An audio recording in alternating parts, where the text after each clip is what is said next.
at lesson 4 in the Adobe After Effects classroom in a book 2021 release. This is working with shape layers. In this lesson, you'll learn how to do the following: create custom shapes, customize the shape's fill and stroke, use path operations to transform shapes, animate shapes, taper strokes in shapes, snap layers into alignment, and use the Create Nulls from Paths panel to attach items to their nulls. So if you go and we go ahead and open up what we have inside of After Effects, we're going to select New Project. Once this comes up, we can go ahead and do a file save as, save as. It's just going to allow us to go ahead and save this file into a location of your choosing. If you go into the lessons folder, you'll find that there is an area inside of there to go ahead and save this, which is inside the finished project folder. So if you go ahead and navigate to wherever you currently have these saved at, you will find it in there.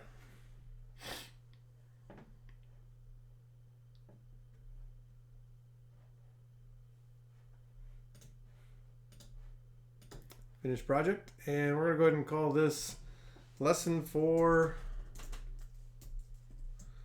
finished. So top of our screen, we'll see that it now shows that we have lesson 4 as the finished AEP file. So we're going to go ahead and we're going to create a new composition from footage. So we'll come out here into our composition panel, and we'll go ahead and select that and navigate into our lesson 4 assets.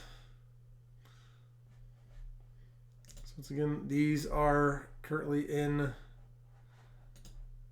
downloads.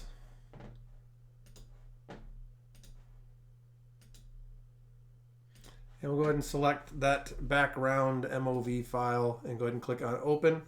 It's going to go ahead and it's going to import the object. It's going to create ourselves a new sequence, and that new sequence is going to match up exactly with the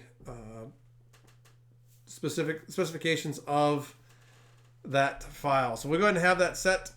We go ahead, if we want to, we can go ahead and hit the space bar and allow it to play. It may take a moment for it to go through and render what's there, so we can see it go ahead and get it lighter as the day goes on. Now as we start looking at shapes, the 5 shape tools that are available to us inside of After Effects are a rectangle, a rounded rectangle, an ellipse, polygon, and star.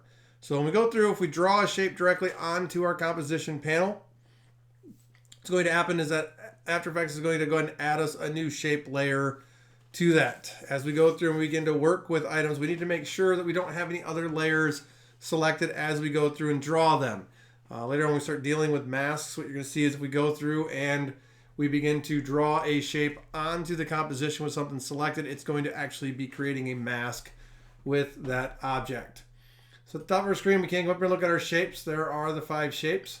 We're going to select our star tool. Now I'm going to make sure nothing is selected on our star tool with our star tool. And we're going to come out here and we want to create ourselves a star. Now what we want to do is we want to make sure we're back at the beginning of our timeline. So we can go ahead and grab a hold of the playhead and move it back. If you have a keyboard that has the expanded portions to it, you can also hit the home key to go back to the beginning of the time ruler. Now as we're selected down here, you can go ahead and hit F2, which will make sure that nothing is selected inside of the timeline. And we want to be able to come out here then and draw ourselves a star. So if we come out onto the composition, we can go ahead and we can draw here. Now we could draw, we can see what's going to happen with the shape. Now when we go through to work with that, you're going to see the little target that shows up. That's the actual anchor point as you go in to draw that. Right now, the way it's set, it's going to go ahead and draw that based upon where I went in and started drawing from. What we want to do is we're going to go ahead and make an adjustment to that, so that way the anchor point's always in the center of a new shape, because that's what we're going to be using as our reference point to place objects, manipulate objects. So we're going to go ahead and adjust that. So if we come into After Effects and we get into our preferences, we want to go ahead and go underneath of General. Once that comes up, We want to be able to go in here and right in the middle here, we're going to see it says center anchor point in new shape layers. Let's go ahead and toggle that on and click OK. So now we go through and we actually draw our star. It's going to place that anchor point right in the center. And again, that is our reference point that After Effects uses for everything that we're going to be doing based on position scales and rotations. So let's go ahead then and we'll select the star tool. Again, it's behind the rectangle tool. And we're going to go ahead and come here into the sky. Let's just draw ourselves a small star inside of the sky. And you'll notice now that that reference point is right in the center. So that's where our anchor point is at for that. Now, as soon as we go through and draw it down inside of our timeline, we're going to see that we have a shape layer 1. So we have our shape layer that's down. Let's go ahead and let's rename that. So if we go ahead and come down here and we select that and we hit return, it'll allow us to name that. And let's go ahead and call that just star 1. So now we have our first star on there. Once we go through and we create a shape, in the very top of your screen, you're going to see a fill and a stroke option up there. This allows us to modify our fill settings, so what is inside of it. And the stroke, of course, is the line that goes around the outside of that. If you click on the word fill, it brings up our fill options. If you click on the word stroke, it brings up your stroke options. So if you're looking to go through and adjust those, you can go ahead and click on those to do that. So let's make sure our star 1 layer is selected in the timeline. And we're going to go ahead and come up to our fill box. So we're going to click on where, in my case, it's red. It's going to allow us to go ahead and adjust ourselves to a fill color. We're going to choose ourselves a yellow, and you could go ahead and simply select the yellow inside of the box. Or we can also come down here, we have our RGB values, and we can key in what we want. So we can say 215, 234, 23, and say OK. And now we notice that we go through and our fill is that bright yellow.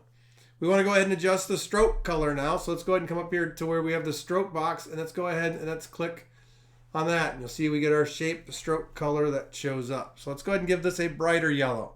So once again, we'll just key in our values. So a 252 for the red, a 245 for the green, and 3 for our blue. And go ahead and select OK. So now we've just gone in and created this, and we wanted to adjust our stroke.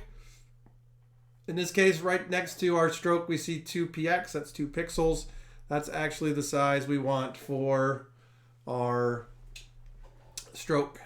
So now we go in there and we see that we have ourselves a star. Let's go ahead and save that. So Command S to save what's there. Now there are ways that we can go and we can ultimately self-animate a shape, and wiggle paths is one of the easiest ways to do that. And what this does is it takes a smooth shape and adds into it a series of jagged peaks and valleys. So it almost kind of is going to give it an effect like it is shimmering in the night sky. So let's go ahead and go down into our star 1 layer down here. And if we go ahead and we expand that out, which it may be expanded out already, over here on the right, we see this add. So we go ahead and we click on that.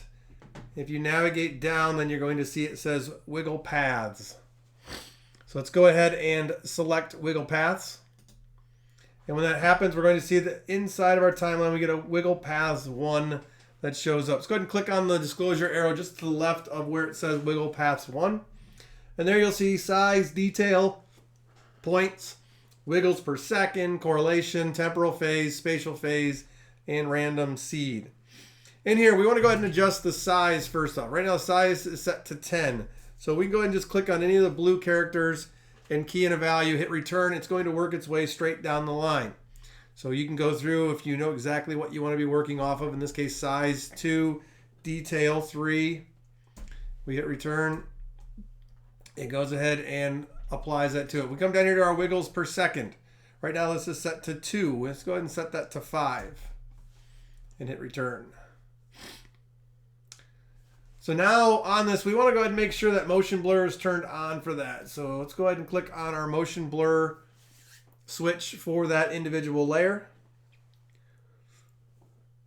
And now it's going to go in and apply that effect to it. Now, if you want to see what's happening with that, we can go ahead and deselect everything. You can see what's happening to our layer up here. And if you go ahead and hit the space bar, it's going to go play through, and you can see how that's going through and has the wiggles added to that individual path. So let's go ahead and save that. Now, one problem we have right now is as that plays its way through, we're going to see that the sun comes up, it gets lighter outside, and we're still seeing the star. But we don't want to be able to see that star during the daytime. So what we're going to do is we're going to go ahead and animate the opacity value related to that star. So we're going to get us back to the very beginning, making sure our timeline on the upper left-hand corner says 0 for the time code. And let's go ahead and animate this object. So we're going to make sure that we have our star 1 layer selected. And I'm going to go ahead and hit my U key, which is just the Uber key. It's going to go ahead and collapse down what's happened down there so I don't see all of that. I'm going to press T. Remember, T is our shortcut key to access the opacity value. Now we see opacity value right now. It's currently at 100%. So we want to go ahead and have it set at 100% because we're at the very beginning. It's dark out. So let's go ahead and leave that there. We're going to click on the stopwatch next to opacity, setting our first keyframe. Now we want to go out to 2 seconds and 15 frames. So inside of the time code in the upper left, I'm going to key in 215. Once it gets out to here, we want to go ahead and set that opacity back down to 0. So once we set that to 0, now as it goes through, and you can grab a hold of this and you can kind of scrub what's going to happen. As it gets lighter out, we'll see that the star actually goes and fades away. I'm going to save that, and I'm going to hit T once again just to close out the transparency property that's related to that star 1.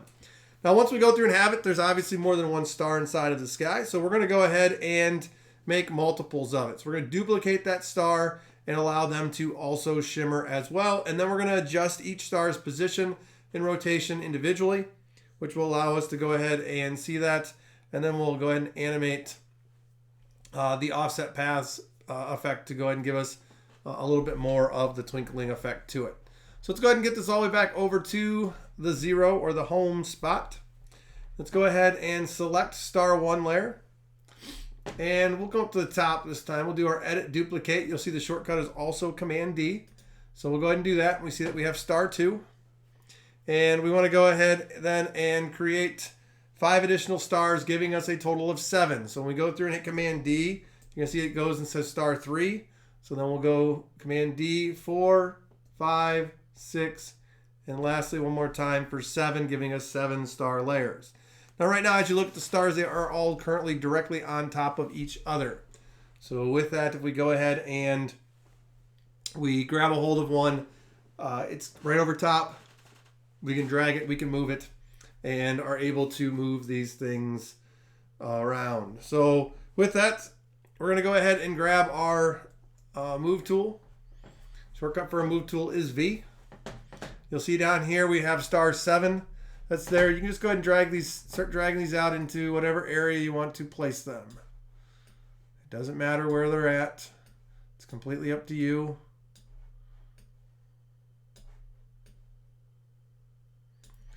And then once you do that, you should find that you have 7 stars. So there's all 7 of them in there. So now they're in completely different positions. I'm going to come over to my timeline. I'm going to select star 1. I'm going to hold down shift, come up here, and I'm going to select star 7. This is just a quick way for us to go in and select multiple objects, since we're going to go in and work with these, adjust the scale of these and the rotation of them each individually. But as we go through and we select those, we can go ahead and hit R, which toggles open rotation. And if you hold down shift and hit S, it's going to go ahead and toggle open the scale for each one. So we're going to have scale and rotation now open for each of the layers. Now what we can do is we can go ahead and we can click in an empty area if you can see an empty area. If not, go ahead and just press F2 on the keyboard, and that will deselect all of the layers that are there, because we're going to go in and we're going to adjust the rotation and scale properties for each one of them. So with that, you can decide how you want to do it. For me, I'm just going to come in here to the scale, and I'm going to go ahead and slide that down. I'm going to go ahead and hit the rotation just a little bit. Make this one just a little bit larger. And give it a little rotation. Gonna have a smaller star. Hit the rotation. Another one. Slight rotation. A little bit bigger. Rotate. Challenge when you go and work with rotation, of course, you're looking at each one of the stars and you want them to be different. If they're not different or you have a couple that are the same values, it's okay. And then lastly, down here to star 1 was the first one I made. I'll go ahead and set that and give it a little bit of rotation and call that good as well. So once you have those all set, I'm gonna go ahead and save it first. And then I am going to go ahead and hold down Shift to select all of those and hit U, which is going to collapse down the properties so that I can see all of them once again. Just allows us to go through and see what is there much easier. So now if we go ahead and hit the space bar, you're going to see that each of the stars is twinkling. They're also going to fade out because, again, since we duplicated them, they're going through and they're ultimately sharing then all of those keyframes that were already in there because the keyframe is written into each one of them. And if we were to pull them open, look at opacity values, you're going to see those keyframes in the same spots. So now we're going to enhance this a little bit by going in and animating the stroke for each one of those stars. So we went ahead and we hit all the properties for it. Let's go ahead and go right back to the beginning. So back to the 0 mark. You can press the home keys the fastest way, or we can grab a hold of the playhead and slide it over, or even go up into your time code in the upper left and just click on that and then hit 0. So let's go down here into star 7. Let's go ahead and select that. And what we want to do is we're going to go ahead and let's expand all the properties that are available to us inside of our star 7. So once we toggle it open down here, we have add, and you'll see on here we have offset paths as an option from the add menu. Remember, these are things we're adding into it, hence add. And we're going to select offset paths. Now when you do that, you're going to see offset paths 1 is going to show up onto that. Let's go ahead and let's expand open those settings to see we have amount, we have how they're joined. We see also that we have then a miter limit inside of there. So let's go ahead and go over here to our amount that's available to us. Let's go ahead and select that. And with this, we're going to go ahead and change our amount to 4.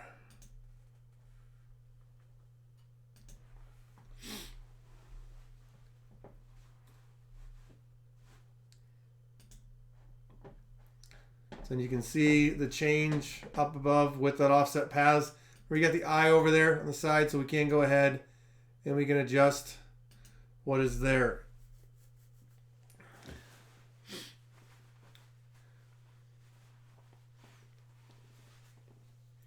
This allows us to just have set with what we have for our paths to that. So if you go ahead and want to see what's happening with it, we can go ahead and we can drag that, and you can see how those go through and change. Now, depending on what version you're working in on the computer, this version right now is the 2020. If you have 2021 installed, you're going to also be able to go in and change the copy number, which will show up underneath of offset paths as well, which would allow you to go ahead and increase that up, in this case, to a 2, and then go ahead and deal with offsetting what is there as well. It's just going to create multiple layers that are going to go in there. To adjust it and get the same thing, what you could do with that is you could go ahead and we could expand out and add ourselves an additional offset path to it, so we continue to add more to it. We're going to leave just 1 for each one of them here. So once we have that set, let's just go ahead and go in here and look at the fact that we now have the amount. How many times does it actually go? And now we need to go in and look at playing with that. We could go ahead and adjust the amount, and we can keyframe this. So I can come into this at the very beginning. We can go to amount. We can go ahead and we can keyframe this. So it's set to 4. We can go ahead and move up a little bit in this case. So we go out here, in this case 10 frames. And we could go ahead and change the amount from 4. And we can go ahead and decide to set this to 3 if we wanted to. Hit return. You'll see it makes a new keyframe. And then we can go out here to the 1 second mark. And at this point, we can go ahead and adjust the amount back down to 1. It's going to take essentially most of the twinkle out of it. So now when you go through and play it, you'll see it wiggles, wiggles, wiggles, and they're going to kind of come to a stop at that 1 second mark. So with that, we can go ahead and begin to make changes on for all of the other stars. We can also come over, we click on the word amount. You'll see that the keyframes get highlighted. So what we can also do with that is we come down here to our star. We decide we want to go ahead, in this case, deal with our offset paths. So we can go ahead and select our offset path once again. With that coming out here, we can click on the amount and we go ahead and hit Command V, which is going to paste keyframes in. As you go in and paste keyframes in, know that it's going to work off of the spacing based upon where the playhead is at. So you'll see here, since I left the playhead at just beyond 1 second, when I pasted those keyframes in, they placed them at the first spot 10 seconds from there and then 1 second away from there. So be careful as you go through and place them, that any time that you're adding something in, that you make sure that you have the playhead where you want it at. And I'm going to go ahead and allow these to change at the same setup. So I'm going to go ahead and come in here. Same thing, star 5. I'm going to offset my paths. Toggle that down. Just click on the word amount. Hit Command V, which is paste. Notice they're pasted in there again. We're going to do the same thing for 4.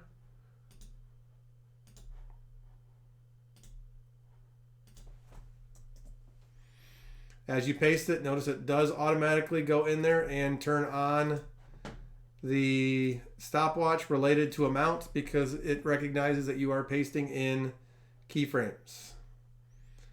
Star 3, or sorry, star 2. And then lastly, we're going to come down here to star number 1.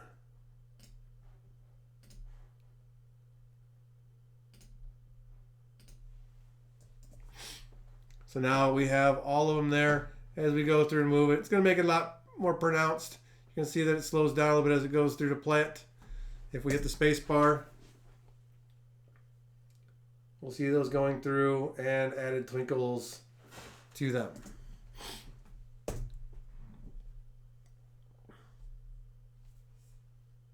So just an additional way to go in and add to what is there. So what we're going to do is we're going to take our star 1, go back up to star 7, hold down shift. Then once again, we're going to hit U to go ahead and collapse what is there. And let's go ahead and let's save that. So now we have all of those in here. So now since all of those stars are going to be moving, what we're going to do is we're going to go ahead to assist us. We're going to go ahead and pre-compose. So that way when we go ahead and we pre-compose these, it's going to take all of these and move them into one composition so the stars then can be controlled on their own. So we're going to select star 1, hold down shift, go up here to star 7. Once we have those selected, we're going to come up to the top of our screen, go to layer, come down to the bottom where it says pre-compose.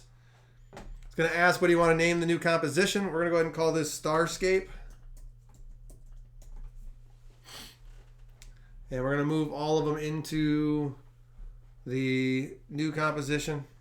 So we're just going to click on OK.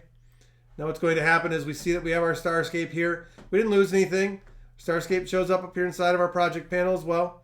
If we double click on the Starscape, it's going to take us right back to what we had before. There's the different stars. Now since we didn't pre-compose the background movie into there, that's why you're not seeing the background movie. And once again, if we do take this back to the beginning, all it's going to be moving is the stuff that we're seeing on there. Our background color that was selected when this was built goes off of that dark green. So that's why you're seeing what is there. So that's all we've gone through and created. Jump over our background. Nothing is going to look any different other than what we're seeing inside of our timeline. Now we can go through and we can create custom shapes utilizing our pen tool. The pen tool allows us to go through and draw any shape. So we're going to go in and draw something that resembles a flower pot. And then we're going to go through and start to animate some color with that as well. So we're going to make sure no layers are selected. So let's go ahead and take this.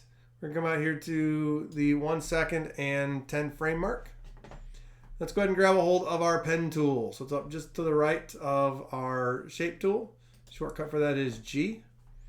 And we're going to come out here so that we can draw ourselves out a flower pot. So I'm going to go ahead and click. I'm going to come across here. And click again. I'm going to come down a little lower. Click. Move over here. And lastly, once we hover over top of the originating point, you're going to see the little circle there. You can think of that a couple different ways. That circle is indicating you're closing up a shape, or the other way to look at it is you're actually back at the origin point which means once you click, it's going to go ahead and create ourselves a closed off shape. Now, since nothing was selected, we didn't end up creating a mask. If you had something selected, you went through and started drawing that, you should find that it's actually going to create a mask for what it is that you are creating. So this allows us to get all the way back. We have ourselves a pot that's here. You'll notice that since we created a shape over inside of our timeline, it says shape layer 1. So let's go ahead and select that, hit enter, and call this flower pot. And now we see that we have our flower pot is currently selected. So with our flower pot set here, let's go ahead and we want to change our color. So if we go up to the top, we're going to see that we have our fill. We want to go ahead and choose ourselves a dark brown color. So I'm going to go ahead and click on the little fill box. It's going to allow me to see my color in here. I'm going to go ahead and click in 62 for my red, 40 for the green, and 22 for my blue. Go ahead and click on OK, and then you should see that the color has gone in and changed. In this case, we don't want a stroke on our object, so I'm going to come up here and click on the word stroke. And I'm going to go ahead and click on the far left one that's got the slash through it, indicating that I want no stroke on that. And then you should see that the stroke goes and disappears. Now if we go over and we look at our flower pot in the timeline, we go and toggle that open. We go ahead and expand open our contents. We will see shape 1. If we go ahead and toggle open shape 1, we'll see our path, stroke, and our fill 1. So let's go ahead and toggle open that fill 1 property, and that's where you're going to see the color inside of here. At this point, let's go ahead and let's click on the stopwatch for the color. In doing so, it's going to create ourselves an initial keyframe related to the color that is there. Now, as we went through and drew this, even though we drew this in at that 1 second and 10 frame mark, this still exists inside of it. It's not just going to show up at that time. But at this point, this is where the color is going to be prior to that keyframe. It's going to remain this brown. But this is when the sun is coming up. So we're going to go ahead and change that color so it looks like it gets brighter. So we're going to drag this out then to our 4:01 mark. So 4 seconds, 1 frame. And here we're going to go ahead and we want to change our fill colors. We're going to come back over on the fill color that's here. And we want to select ourselves a lighter brown. Now you could come in there and just simply drag and look at something that you like. The other way to do it is to key in the values that they're providing, which is a red of 151, a green of 102, and a blue of 59. So you can see we got a lighter brown that's here. We're going to go ahead and click on OK. So with that, I'm going to save. Once we have it set, we're going to go ahead and close all this stuff back up. Shortcut U. It's going to collapse those all up. And we can deselect everything. At this point, we can go ahead and save it. Now, if you want to see what's happening with that, you can grab a hold of that. You can kind of just drag and scrub, and you can see it goes from the darker. It actually gets lighter as we move through the timeline. So now we're going to use the rounded rectangle. We're actually going to put a rim or a top part on our flower pot that is there. So let's go back to our 110 mark. Main reason why we get back here is we're going to start dealing with colors and matching up our colors. So we need to be in a location that allows us to see what color it is that we're working with. So we're back here. We're going to grab our rounded rectangle tool. So once again, come back up to our shape. It should be on the star since it's the last one we used. Second option down is our rounded rectangle tool. Let's go ahead and let's select that. And we're going to go out here. We're going to draw ourselves a rounded rectangle. It's just a little bit wider than the top of our flower pot. So I'm going to go ahead and click somewhere right about there, drag across, and give myself something that looks about like this. Now, as we go through to work with those, we can go through, we can nudge them around. So if we switch to our move tool, which is shortcut V, you can go ahead and use your arrows, which will allow you to push this up and down until you have it in a location that you want it to be at. You'll see it changes over. It becomes shape layer 1. We've had shape layer 1 before. Let's go ahead and hit return on that. And let's just call this rim of flower pot. So we're going to keep this selected. And let's go ahead and let's toggle open rectangle 1. Toggle open our fill 1. We're going to see our color that is here. So we're going to go ahead and grab a hold of the eyedropper. We're going to click on it. And we're going to come up to our flower pot. We're going to go ahead and click just to make sure that we're choosing a color that matches up with what is there. So once we have that set, once again, we will click on the stopwatch for the color. We need to make sure that this changes at the same rate as the other. So let's go ahead and drag this out to our 4-second in one frame. At 4-second in one frame, we're going to go ahead and click on the eyedropper once again. And we're going to go ahead and click on the bottom of the flower pot, making sure then that both of these have the same color to them. Now we do need to go in and adjust it. We can go ahead and we can move this object around. So we can go ahead and grab this and we can make sure at the very top of our screen snapping is turned on. So as we start to work with objects, you're going to be bringing them in and connecting them to other objects. So how do we want to do that? Well, we want to try to bring this down here to have it snap to our point that is here. Now as you go through and you start to work with some of the different shapes, you'll see that that point that's there, it's talking about what area is actually going to snap to it. If we grab a hold of the actual box, what you're going to find is it starts to make that wider. We don't want to do that.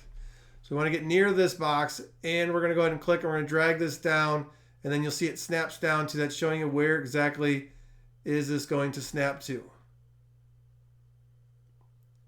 So we can go ahead and let that go.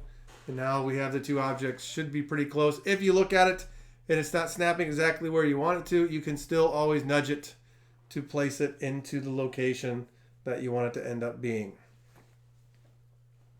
Once you're happy with that, once again, we can deselect all layers. So that's F2.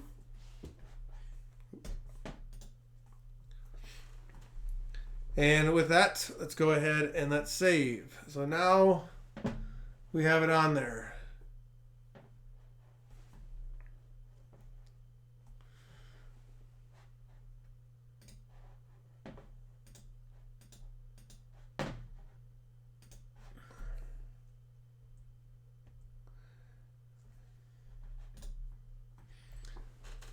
If you see, mine was close, and I didn't want the line coming through from the background, so I went ahead and adjusted that and just simply nudged it down so that way I didn't get the line that I was seeing based upon where it was at. So now we have that in that location. Once again, I'm going to save what's here. I don't have anything selected. And we want to go ahead and we're going to animate ourselves as shape. So we're going to take another star, have it come out of the sky, and essentially turn into the flower for our flower plot. And we're going to do that utilizing pucker and bloat path operation that's similar to what we use with other objects. So we're going to create another star, and then we're going to go ahead and animate what is here. So let's go ahead and grab ourselves the star tool. Again, make sure nothing's selected. So we're going to come up here to our shape tool, grab the star tool. And we want to make sure we're back at the very beginning. So we're going to put ourselves another star out in the sky. So let's go ahead and go back to the 0 mark. With our star tool, we're going to go ahead and draw ourselves another star. I'm going to utilize right up here in this upper right-hand corner up towards the house or above the house over here, and going to go ahead and draw in another star. So there I go in and draw my star. For my fill, so we want to go ahead and change the fill on that. We have the option, again, we can come down here, our fill, we can click in the box. So in this case, since I'm back at the beginning, could I open up fill and adjust that? Yes, I could. The other thing I could also do with it is simply go ahead and grab a hold of the object, and I can come up here and click on the fill, click on the eyedropper, and I can come out here and say that I want the star to be yellow just like the rest of them. We do have our shape layer 1 down here. So if we toggle this open, we're going to see our fill box. There's our fill color once again. We can go ahead and use the same yellow, which is what I did by using the eyedropper there. You can also use the eyedropper that's available to us down here. The other thing we want to do is we're going to toggle open that stroke 1, and you'll see here the color by default is going to be white. So let's go ahead and toggle that open, and then we want to change this stroke color to a red. Now you can go all the way to full red, 255. What they're working off of is a little bit different, and we're dealing with a red at 159, green at 38, and a blue at 24. So it's a little bit darker of a red that's there, and we'll say okay. So that allows us to go through and build ourselves a star with that red stroke that is on it. So we went through. Now our stroke is actually has a setting to it, or we want to have a setting to it, I should say. So on our stroke here, we need to go ahead and define ourselves solid color for our stroke. And let's go ahead and adjust that, since it didn't take my color, because we still had a stroke on none when we took it away on the flower pot. So those numbers once again are just a red of 159, green of 38, and blue of 24. So there we see now what we have for our stroke. It is set to 2 pixels. We have the ability in the top of our screen to change the stroke. We also have it down here inside of our options as we expanded out the contents to have the stroke width there as well. Either of those will change it the same. So we go through and we now have ourselves a stroke that is on there. I want to go ahead and we want to take the shape layer 1 that we just created, and let's select that, hit return, and we're going to go ahead and call this falling star. This is the one that's going to fall and turn into ourselves a flower. So let's go ahead and I'm going to toggle closed. What is there? So inside of here, if I toggle that back open, just simply, again, I didn't want all of the effects to it. So with this open, we have our contents. Over to the right, we have our add. So we go ahead and we select that. We're going to see down here the option that says pucker and bloat. So we're going to go ahead and select that. And let's toggle open what we have for our amount. So we see that currently we're sitting on 10. You should see that your star has gone through. It's kind of like we're inflating it. So when we go there and bloat it, we're adding air to it. What's going to happen is it's going to start to look differently than it did before. If we go the opposite way, we're going to pucker it. We're going to pull those lines in. So you can see we can kind of get into like a splatter, or even to a point of getting towards like a web feel to it. So as you start to work with that, these are the controls that we have available to us. So let's go ahead and set that amount to 0. So what's going to happen with that is it's just simply going to give us the normal star. There's no change to it. Looks just like it did before we added pucker and bloat to it. So once we go and we have that set, it's set to 0. This is at the very beginning. So we're going to go ahead and click on the top stopwatch next to the amount. We're going to go ahead and move this out to that 401 mark. And I'm just dragging it out. So that's 4 seconds, 1 frame. And let's go ahead and adjust our amount here from 0 to 139. So you can see an entirely different look of that star. So the star essentially becomes what they're going to refer to as a flower. It's going to create that keyframe out there as well. So now we go through and we move this. What you're going to see is you're going to see that going from a star into the flower. We want the flower to actually be falling as it changes, so we're going to actually adjust its position and scale as we go through it. So let's go back to the 0 mark. And what's going to happen is we're going to go ahead and close up what's there first. And we're going to select our falling star layer. We're going to press P. This is dealing with our position property. We also talked about wanting to be able to adjust the scale as well. So let's hold down Shift and press S, which is going to give us our scale properties. So this is where we're starting at. So it's starting up there in the sky. Everything's set to 0. So we're going to go ahead and toggle on position and scale stopwatches, which is just going to go ahead and start up our keyframes for us. We have our initial keyframe. And we're going to go ahead and we're going to have this star move down into position, roughly centered above the flower pot. So we know that this is going to occur out here once we get to the 4 second and 20 frame marks. We're going to jump out to the 420 mark.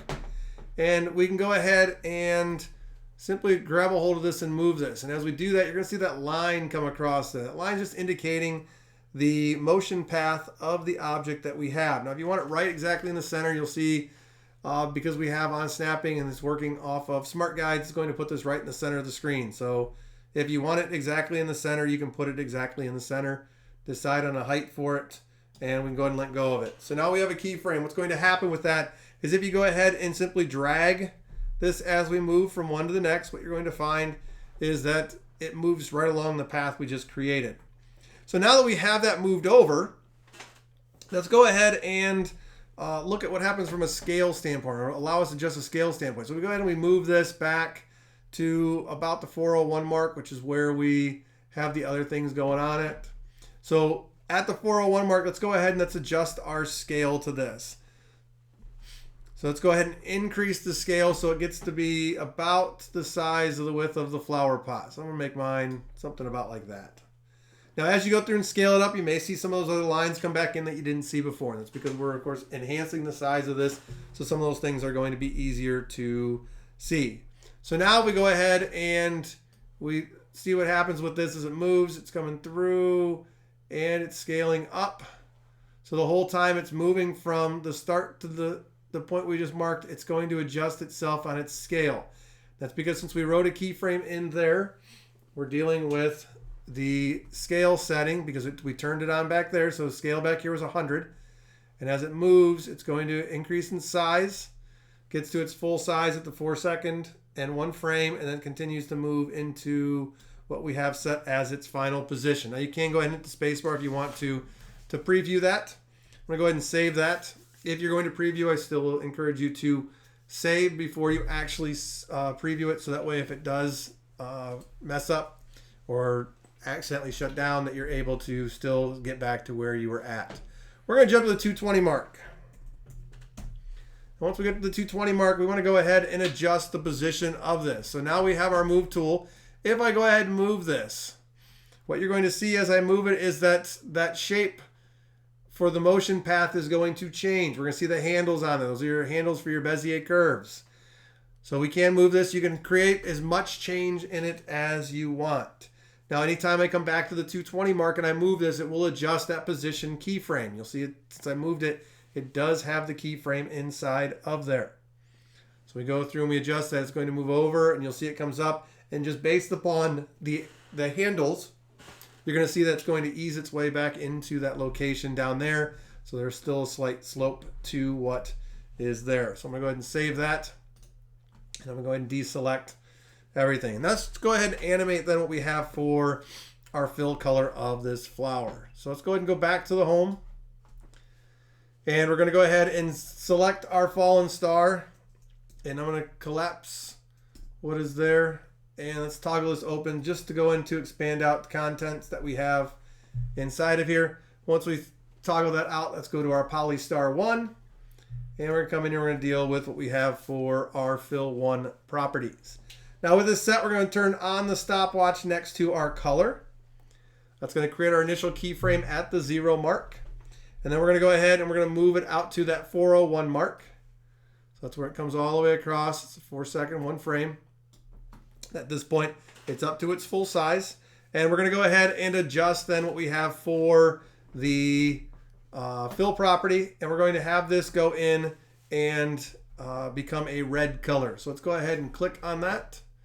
And we're going to key in a color of 192 for our red, 49 for the green, and 33 for our blue. So we can see what we have for our color that is there. So it's going to come up.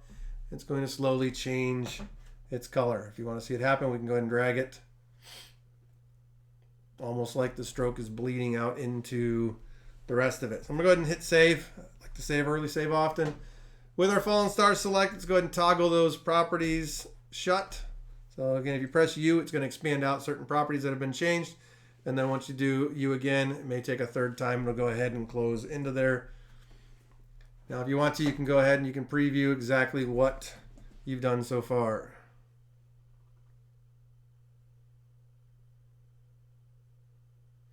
It allows us to see what happens with it. Now, another way that we can go through and we can animate is we can animate using parenting. So when we do that, what's going to happen is when we parent one layer to another, that child layer that gets adapted to it is going to pull the attributes of that parent layer. So we're going to draw ourselves a stem inside of here. We're going to start dealing with a stem that grows up and also then start looking at being able to come in and add ourselves some leaves to it as well. So let's go out to the 420 mark. And we get out, let's go ahead and grab a hold of our pen tool. So I'm going to deselect everything. And we're going to grab the pen tool, and they're up in our tool panel. Now, with our pen tool, you'll see once we go ahead and we select our pen tool, it adopts the last things that we drew with. So we come up here, we have our fill, and we have our stroke. So what we're going to do is we're going to select a fill for it. or we're going to do a stroke on this. So fill, we're going to select that. We're going to say none. We already did none for a stroke, but we're going to do none for a fill. Then we're going to come up here to our stroke color. We're going to click on that. We're going to go ahead and key ourselves in a value. In this case, selecting ourselves a green color. So red's going to be our 44, green of 73, and a blue of 62. We're going to click OK. So there's our new color. And we want to go ahead and click on the blue 2 next to it for the size of it. We're going to go ahead and make this 10 pixels. Now, on that value, you could always hover over the value where you see the hand and the 2 arrows, and you could scrub up to increase it. As you go through, you could draw it and then increase it to what you want to see. But in this case, we're going to go ahead and just set it to 10 pixels to begin with. So we're going to come in here just below the rim of the flower pot. And we're going to go ahead and we're going to click. That's going to give us our initial point or initial vertex that's going to go in here until we go in and add in our second vertex to it. So we're going to bring this up. We're going to come up here to the center part of our flower. But we're going to click and we're going to drag before we release though the mouse. That way it's going to go ahead and create a handle. It's going to give us a subtle curve to it. So as we click on it, you'll see here, we can just go ahead and expand that out a little bit, as much as you want, as little as you want. So we go through and we give ourselves a nice curve to it. So over inside of here, since we are drawing, it still creates it as a shape layer. So we have shape layer 1. So let's go ahead and select our shape layer 1 and let's go ahead and call it stem. So now we have ourselves a shape layer stem. You can see it over there as we start to see it inside of the drawing. Now as we go through and we start to look at this, we're going to look at placement eventually. And if our stem is in front, so in this case it's the uppermost object, no matter where that's at, it's going to be on top of everything else. So just keep that in mind as you draw stuff. Sometimes you'll draw it, manipulate it, and then deal with our stacking order, which is exactly what we're going to work with on here. So let's go ahead and go over here to our stem layer properties. Let's go ahead and toggle that open. So there we see our contents. If we toggle open contents, we have shape 1. Toggle that open, you'll see we have stroke 1. And then once we toggle that open, inside of here, we're going to have abilities to go in and make some changes to it. So inside of our stroke, we can adjust color. So as it slides up, if you want it to have a different color, you can go in and work with that as well. Inside of 2021, you're going to have a taper ability. So you can go ahead, you can grab the taper, which will allow you to adjust what is happening with that as it comes up to its tip. In this case, we're not going to taper this. So we have different caps that are available inside of here though. So whether you want a projecting cap, it all depends on what you have set for your endpoint. So projecting cap goes beyond the endpoint, butt cap ends at the endpoint. And if we go through and deal with rounded actually goes then the radius of your stroke. It'll create that, or the line, one half of your stroke is going to be your line going up being the radius of what is there. So now we have this set. We're going to go ahead and we want to adjust this so that this actually ends up starting out behind the flower pot and grows up to meet what we have with it for the flower. So we're going to go ahead and we're going to select our stem. With that set, I'm going to go ahead and take this. I'm going to close up these properties by pressing the U key. And with this set for position, shortcut P, we're going to go ahead and adjust this so that this actually goes ahead and comes up out of the pot. So this is where we want it to end up at. So we're at the 420 mark. So let's go ahead, bring that up, toggle on our stopwatch. Let's back up here to about the 3-second mark. And let's go ahead and take this, and this is where we want to go ahead and set what we call an endpoint as to where the stem is actually going to be visible. There's no reason for it to be drawn and on the scene prior to this. So we're set there at the 3-second mark. So we're going to go ahead and set that by holding down Option. And what we want to do is we want to go ahead and hit the left bracket key. So it's going to go ahead and cut that layer off at that location. So now if we move back 1 frame, you'll see it's no longer on there because it doesn't exist yet. It doesn't show up until that 3-second mark. So now we have this in that location. The advantage of going through and not having this on there is that we're not asking the system to go through and render this. So now that we have that set, we're going to go ahead and take that stem and we're going to drag it down so it's below the top of the flower pot. So we're going to grab our move tool, shortcut is V. We're going to grab a hold of that. I'm going to hold down shift as I move it. Just going to allow me to go ahead and bring that down, and I'm going to place it so that it's down here to the top of it is actually below the top of the flower pot. Now what we're seeing right now is we have ourselves a shape that is above everything else because of the location in which it is in the stacking order. So as we go through and begin to work with it, you may need to move those back. So let's go ahead and change the order of this stem to where we want it. So I'm going to go ahead and grab a hold of the stem. I'm going to drag it down here so it's behind the flower pot. So now it's behind the flower pot. As we do this, you're going to see that it actually moves up to meet with our flower. Now, if you don't like the way that that stem is blunt on the end of it, you could come in here and we go ahead and we can look at the that shape, and we can come in here to the stroke. And at this point, you could say on that cap, I want to go ahead and do a rounded cap. So now as we move that, you're going to see that you have that rounded cap. The big thing to make sure of, though, is when you get back here to the beginning, it's there, it's going to start coming up. So just, you may see it. If you have something on screen and you don't want it to be seen at the time, then what you're going to need to do is you're going to want to go ahead and nudge that down on that starting point so they're not seeing the edge of it. And that's just if something's going to sit there for a moment and not be moving, you will want to adjust that. In this case, this moves from the time it comes on, so I wouldn't necessarily have to move that down unless a lot of it was showing and it all of a sudden just popped on to the screen. So it allows us to go ahead and see that. Now we'll see, we can drag, it moves itself up. We only moved the first keyframe positioning, so therefore it doesn't change the end. It's going to end connected to where it is at. Now we're going to go and we want to draw ourselves some leaves. In this case, we're going to draw some leaves that are going to have a fill, but there's going to be no stroke to that. So let's go ahead and let's bring this out here to that 420 mark. That's when the stem has fully emerged from the pot, which allows us to go in then and adjust what it is that we have, and we're going to look at being able to go in and parent as well. Now as you go through and start to work, you may decide that you don't want to see certain things. Remember, we can toggle on and off the visibility. That is just temporary for us to be able to go in whether we're seeing it or not. So I can toggle off the flower as I come in here to begin to work on drawing what are going to be the leaves that are on my stem. So with that said, let's go ahead and come over and deselect everything again, making sure we're at 420 in the timeline. It's the flower in its actual final position. Make sure nothing is selected. We're going to choose our pen tool at the top of our screen. We're going to go ahead, in this case, we want to have ourselves a fill but no stroke. So let's go ahead and grab our fill color. I'm going to click on the box, grab the eyedropper, and then come out here and go ahead and select the green that I have for that and say OK.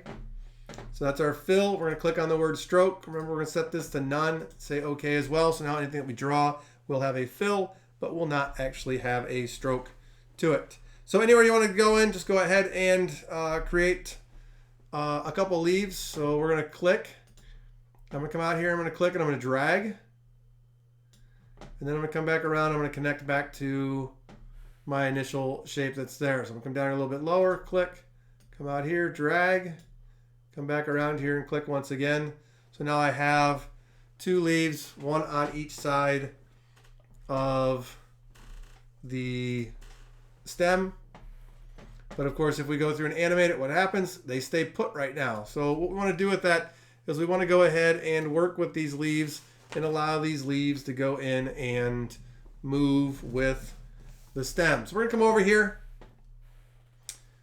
and what we have is we have shape layer 1. Now as I went through and drew these, I did draw these together. So what does that mean? That means since I drew one and drew a second one on the same layer, you'll see that it has one individual shape that's two there. If you want to go in and create separate shape layers, you do need to draw one shape. You need to then deselect, and then you need to draw another leaf. But since I drew them on here, it's seeing it as I drew one, and then when I drew another one, it just adds to that individual layer. So in this case, I'm going to go ahead and I'm going to leave them this way. This just allows us to go in and work with them together. But again, if I wanted to animate these individually, say they're falling off of something, I would want them to be separate individual layers. So I'm going to go ahead and come in here and shape layer 1. I'm going to go ahead and call this leaves. Or you could call it leaf 1 and 2. Whatever you want to go through and work with that. So what we want to do is we want to go ahead and adjust these so that when we move stem down, or in this case it'll come up actually, that we want them to all actually to move together. So what we want to do is we want to go ahead and we want to parent these. So we're going to come into our leaves, and over here there's the little whip. We're going to go ahead and grab this pick whip, and we're going to go ahead and bring this over, and we're going to take this and say leaves are going to actually match up with stem. They're going to be parented to stem. We're going to find inside of here is you're going to see it then says 5 stem. That's just telling us that that's layer 5 stem is how it's actually going to go through and move. If you actually created leaf 1 and then leaf 2, then what's going to happen is your stem layer is going to be layer 6. So you're going to see that that just simply says 6 stem. What's going to happen with that though is we go through and we move this, you'll see that it's going to move at the same time. So as you go through to adjust them, you need them to move together. Now leaves can either be in front of or behind the stem. It's not going to matter. But we need to grab a hold of that and bring it down here and drop it off with the stem or just above the stem, which is going to allow it to go back behind the flower pot. So see here, it moves behind there, comes up.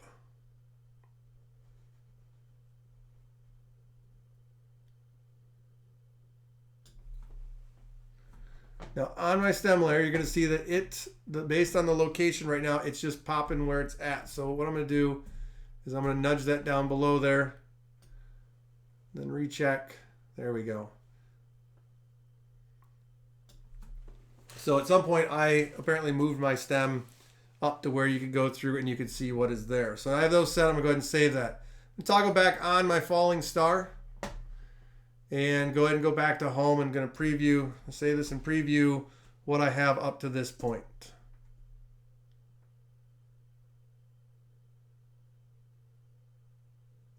So you can see it come in. When I talked about that Bezier curve, you'll see at the very end it has this little slight drop to the lower, goes down and left. That's that curve that's going to be created on there. Now sometimes we're going to go through and we're going to start looking at ways that we can parent things to stuff that are called null objects.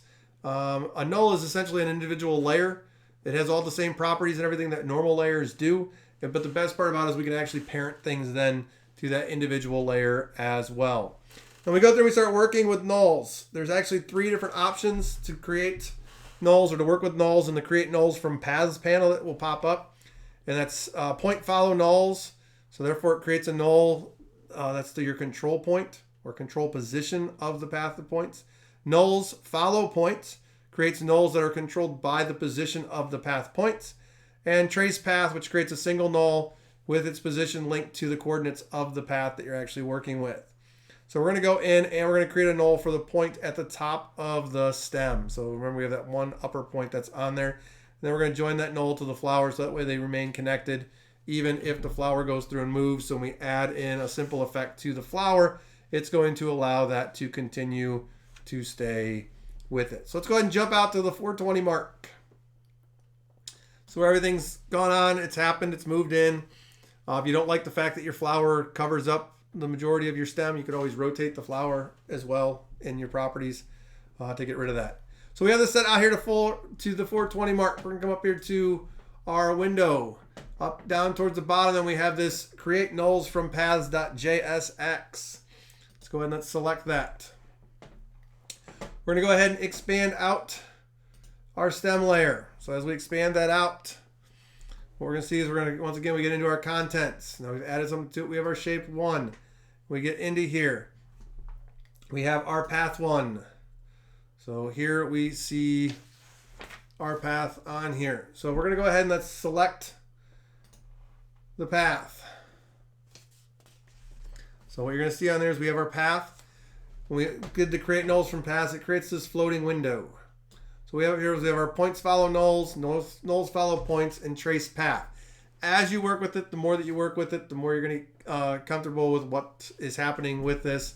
And for some of you, you may rarely use this. It just depends, again, on what your workflow is and now you choose to go. So we're going to choose on this is that we want to use the points follow nulls. So that's the very first one. So we go ahead and we click on that. What's going to happen then is it goes through and you should see that it creates two separate null objects. Those are what you're seeing down there as the orange or gold. And what those are is we have 2 points on this. We know the top point, we have the bottom point. So we have our 1, 1, 0, which is that lower point. And we have the 1, 1, 1, which becomes then that upper point that is there. We're only actually going to need the top point. So we're going to go ahead and select this null that relates to the lower one, which should be your 1.1.0. And with that, we're just going to go ahead and hit delete. So we're going to get rid of that null that is there. So we have that one set down there. Once we go through and you create this, you could go ahead and close the create nulls panel. You're not going to use it again at this point. You can leave it open if you have the real estate on your screen to keep it open. And we see here that we have now that 1.1.1. So we're going to go ahead and select that point. So what we're going to do is we want to go ahead and we want the stem to actually go in and match up with what we have here. So we're going to take the pick whip from the stem path 1.1. So it's right here is our pick whip for it. And we're going to take that and we're going to bring that over here to falling star. We're going to go ahead and we're going to drop that on there. So what's going to happen now as we go through and we begin to move this, what you're going to see is that as we move that up until it disappears, notice once we get beyond that 3-second mark, the stem no longer exists inside of the timeline. But the moment it does, that point from there attaches itself to what we have up there on the flowers. The flower comes down and then you'll see that the leaves move up because we're looking at the way that that whole shape moves as it goes up into there. So we're going to animate the flower subtly so that the stem's actually going to go in and move with it. So let's go ahead and jump out here a few more frames to the 428 mark. And let's just go ahead and we're going to grab a hold of our falling star to our flower. Let's just move it a little bit.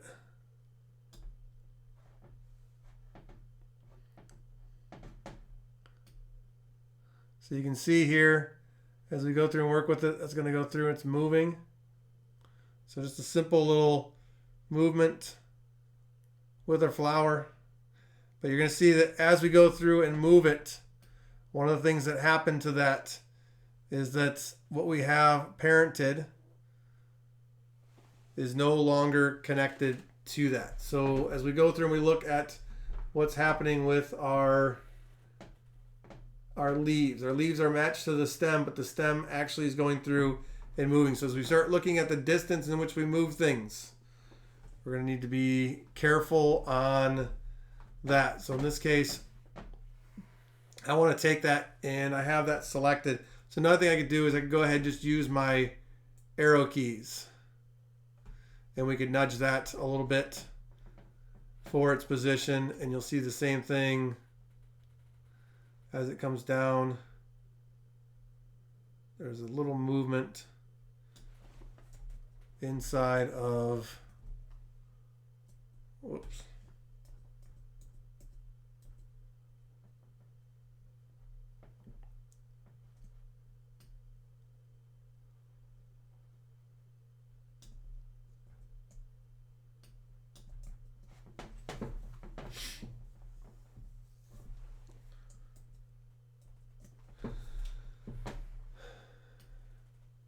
So that allows us to put that onto there.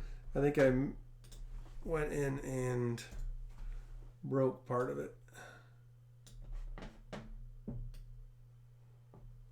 So as you go through and you get that set, as you ultimately move that falling star, just know that if I grab that and move it just the slightest bit, it's going to move with that. But if you move it too far, you have to watch because that parenting setup, even though it's on there, since that null is moving and that point is moving, You're going to have to watch that you don't lose your stem as well. I'm going to undo that. So it allows it to come in as it works its way down. It connects and the stuff comes up, so it shows up. It works its way in. You may like the effect going on there with that null. If you don't like that fact, you want them to come up and meet, then of course you can go ahead and you can get rid of the null that's on there, and it should allow that to go back to what you had before. There you go. So if you want that just to come up and meet up and you don't want it to move, you have that. If you want that null to be on there, set the point to where if you have something moving and you want it to stick to it, say a branch and stuff, you can go ahead and you can do that as well. So you can go ahead and you can play what's there. You can make any adjustments that you want to make to it. We can save what's there. And last thing, of course, is to simply come over here into our stuff and we can hit our Uber key to collapse those things up so we keep things nice and clean. So that's going in. That's working with shape layers. Work with shape layers. Play with shape layers. Be sure that you go through and begin to name your shape layers. As you can tell by looking over inside of our timeline and the layers that are there, all of them look the same in there. So get used to naming items.